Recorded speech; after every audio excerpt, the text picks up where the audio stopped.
Hi, this is Kim Johnson. This is my studio and the things I've been working on to keep my spirits up and my creativity going. As you can see, my kitty sleeps in my studio and I have my sewing machine up in which I have been sewing masks to help by handing them, giving them to my friends and family, doing them in bright, colorful patterns to keep everybody's spirit up. So, like I said, this is my studio. This is a commission piece I just finished, and my husband plays football on Saturdays, and I have pictures of all the guys, so I've been working on small portraits for all the guys, just so I can keep my hands and my painting.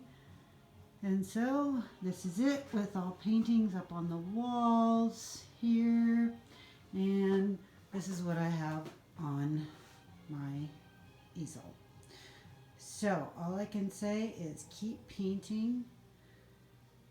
Don't let this time get you down. Pick up your brush and do something. See you soon. Bye.